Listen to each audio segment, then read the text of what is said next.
O filme A Estrada te leva a uma breve reflexão do que seria a perda de uma realidade que pode ser frustrante, mas que ainda lhe permite ter prazeres ao viver a vida, para uma realidade em que você apenas assiste sua vida definhar diante dos seus olhos. A reflexão de que tudo hoje é difícil, mas que ainda pode ser pior, sem comida, pessoas ou a simples visão de um futuro próximo ou distante, de que um dia você poderá ter uma vida simplesmente tranquila. Bom, eu sou o John. Se você é novo aqui, seja bem-vindo ao podcast Como Sobreviver ao Planeta Terra.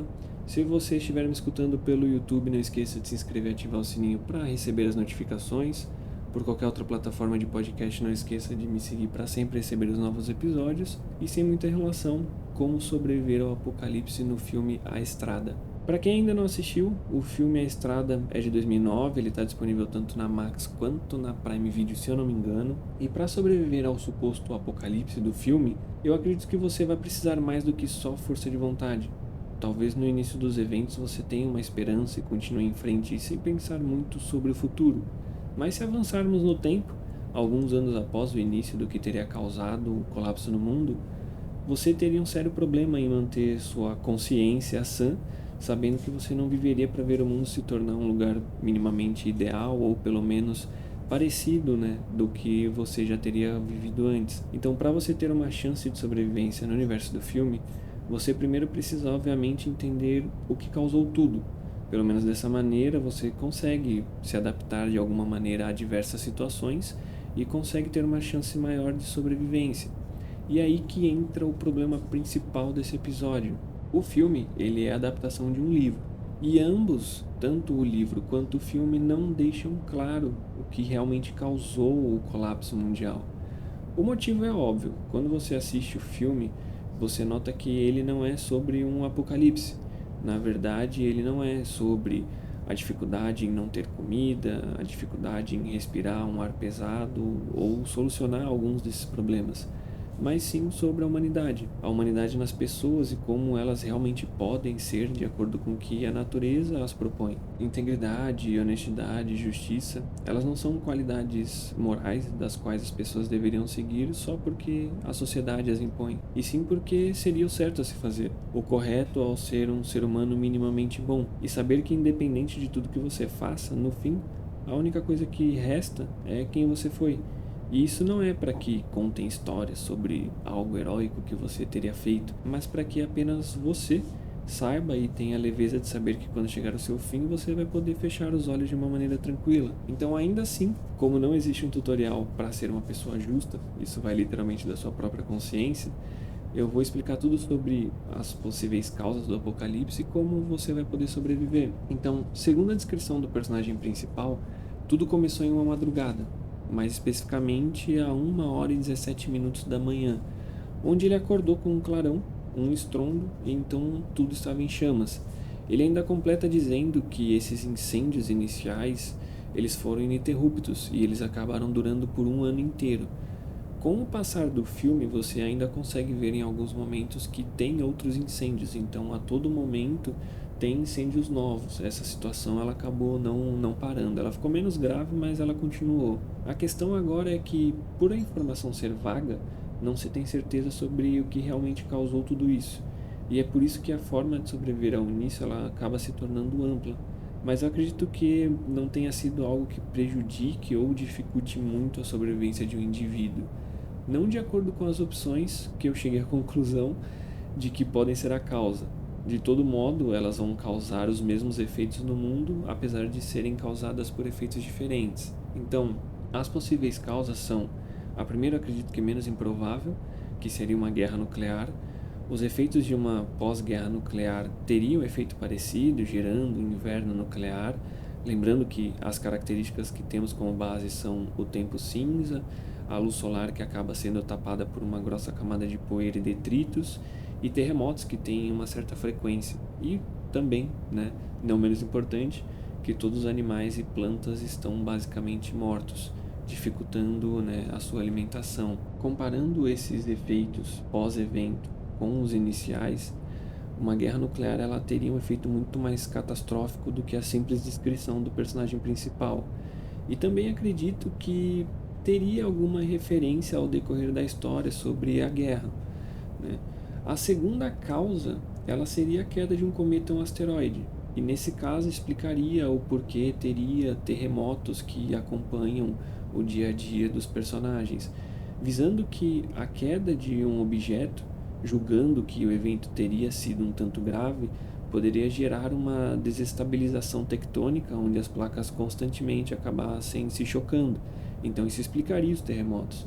Poderia também ter causado um colapso subterrâneo, onde, dependendo do impacto, a cavidade criada poderia sofrer diversos desmoronamentos, e isso também explicaria os terremotos. E ainda uma última opção causada pela queda de um objeto como esse seria um vulcanismo induzido, que ele poderia ser causado por conta da queda de um objeto desse, mas os terremotos só afetariam locais próximos. Então, essas opções, a opção do asteroide do cometa, ela é bem plausível, só que tem um problema. Para um estrago a nível global, a queda causaria uma destruição muito maior do que um simples clarão e incêndios por todo o mundo.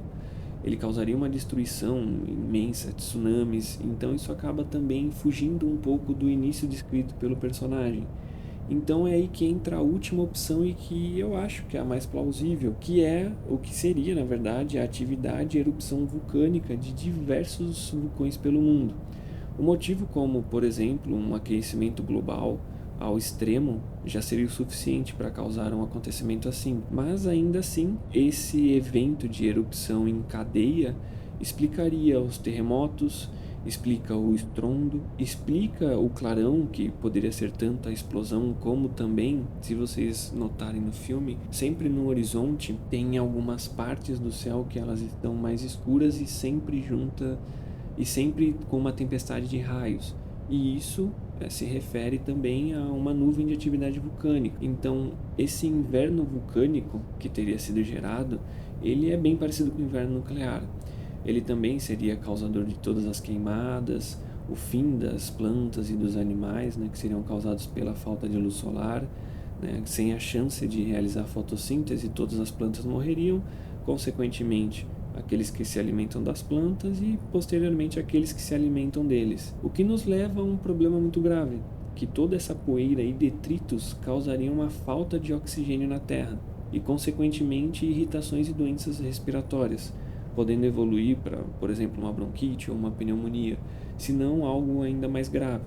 Então, de todo modo, se você fosse andar para fora, pelo mundo, você sempre teria que ter um pano úmido junto ao rosto, funcionando assim como um filtro. No quesito abrigo, não teríamos uma dificuldade de nos mantermos em um lugar fixo, visando que com a construção de estufas você conseguiria sim manter uma alimentação adequada e teria comida, que é uma das maiores dificuldades desse mundo. Até então, porque já não existe mais o que ser consumido, visando que já se passaram anos desde o início. Então toda a comida, até mesmo enlatada, já teria acabado por vencida, com algumas exceções, vai. E esse seria um dos únicos modos de você manter uma segurança em poder se alimentar, já que não tem nada que você possa colher ou caçar no mundo afora. Para a construção desse local, seria de suma importância você mapear tudo em volta e sempre se manter atento. E o motivo é simples: você não é o único sobrevivente. Existem outras pessoas vivas por aí e a maioria dessas pessoas acabaram se tornando canibais.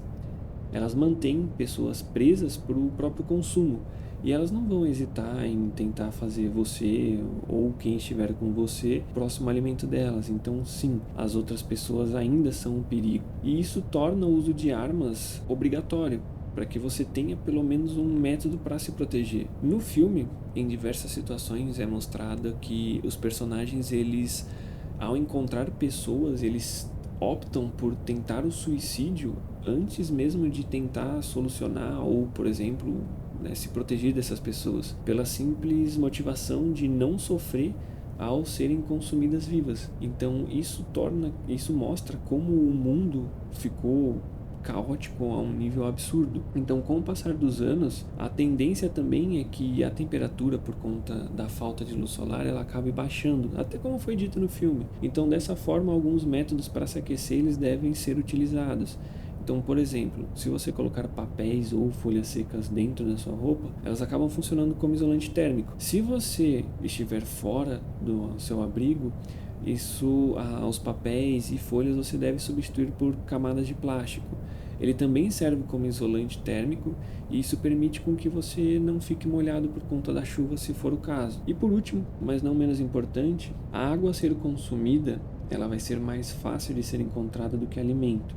O problema é que ela vai estar mais ácida do que consumimos normalmente.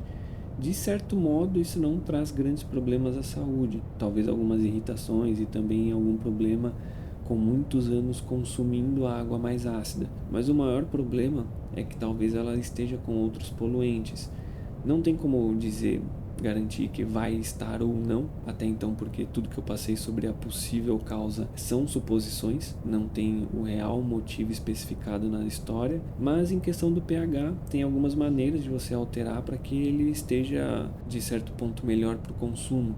Uma das opções é adicionando algumas pitadas de bicarbonato de sódio, onde ele acaba aumentando o pH para que possamos consumi-la de forma menos nociva à saúde. Bom, esse foi o episódio de hoje, espero que vocês tenham gostado. Se gostaram, não esqueça de se inscrever e ativar o sininho se estiver me escutando pelo YouTube. Por outras plataformas, não esqueça de me seguir para sempre receber os novos episódios. E até o próximo. Um beijão para vocês.